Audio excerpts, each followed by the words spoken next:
seeing all of you. My name is Cini Shaw. Thank you, Paul.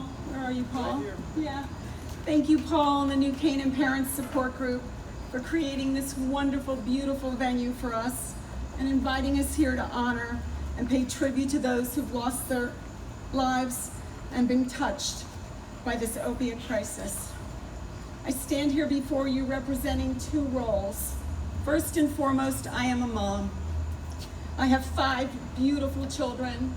2 are here with me tonight, Dougie and Timmy. Their beautiful wives, Allison and Mary Elizabeth, my granddaughter, Anna. They're here. I have 5 beautiful children who each came into this world full of light and love and promise, as all of our children do. Second, as John mentioned, I'm a therapist at a local inpatient acute care facility. I work with patients with co-occurring disorders. They're generally going through a detox process as well as recovering from a mental health issue. I'm also a recovery coach. Hey, Mike. Yeah. My life's work has become partnering with individuals who have substance use disorders to assist them through their recovery journey. I love my children with all my heart, and I love my work. According to the National Institute on Drug Abuse, as John mentioned earlier, more than 72,000 Americans died from overdose deaths in 2017. That is a staggering number.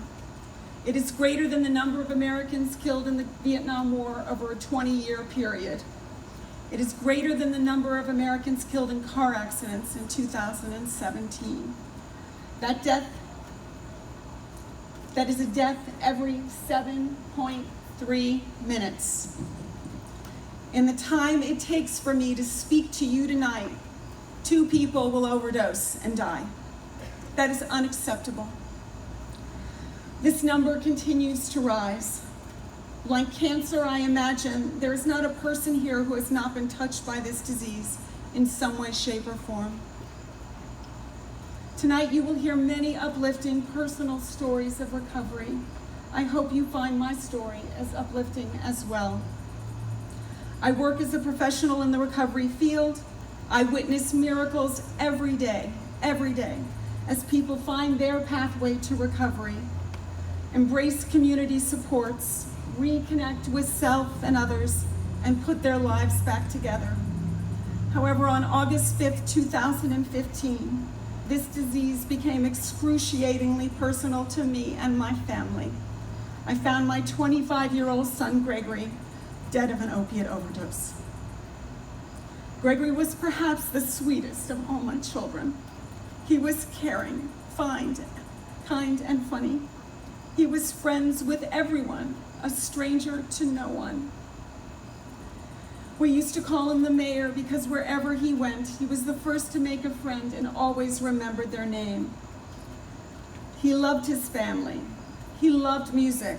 He could sing and he could rap. He loved his friends. However, as his disease progressed, he lost his ability to focus on what he loved, and the obsession to use predominated his life and destroyed him.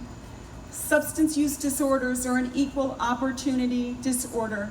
They are in every community. Gregory's journey into this chronic and often fatal disease was very similar to most you have read or heard about. He was prescribed painkillers for an inflammation of the spinal cord. He was not medically tapered off those painkillers.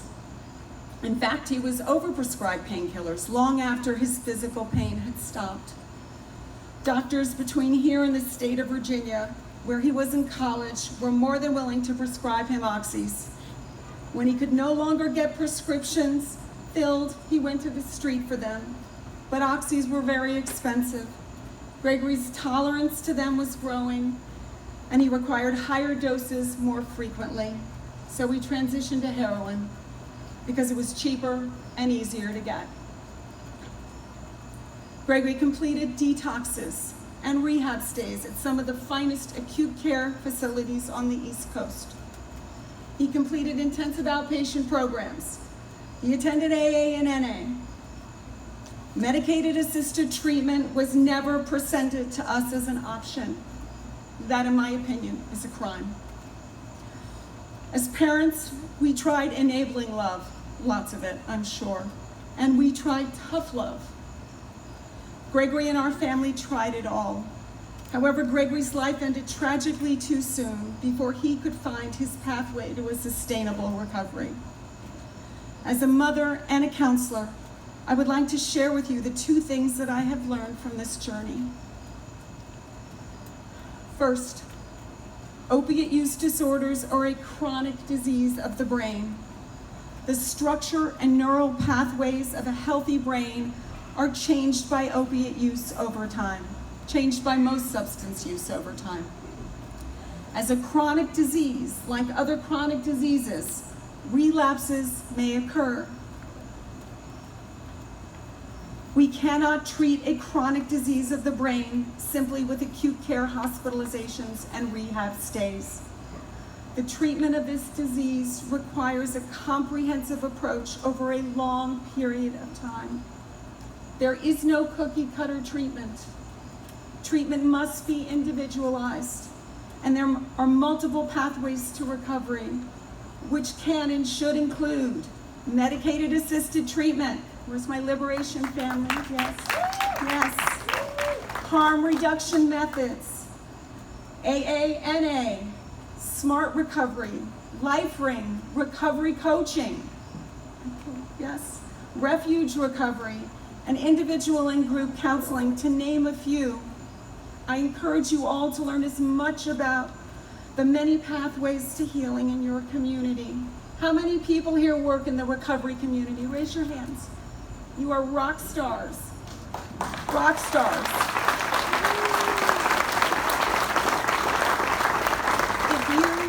If anyone is here who has questions, who needs help, who needs a hug, someone to talk to about this incredibly scary journey, please reach out to one of us, okay? We are here to help. The second thing I have learned is that love and compassion heal. No doubt anyone here would say that I have every right to be bitter, angry, and resentful. I have lost a child. Probably the most painful thing I will ever go through in my life. People might say I have every right to rail against God, the universe, myself, government policies, politicians, pharmaceutical companies, doctors who miss and overprescribe, and drug dealers. And trust me, I have done all that. Fists clenched and tears flowing. I have railed against them all. But what I have learned is that all this anger and bitterness does not heal. It hardens the heart and creates more suffering. What heals is giving the love I want to give to Gregory, my beautiful son, to others. What heals is connection through love, family, faith, and community. This tonight is what healing is about. Thank you for being a part of my healing journey.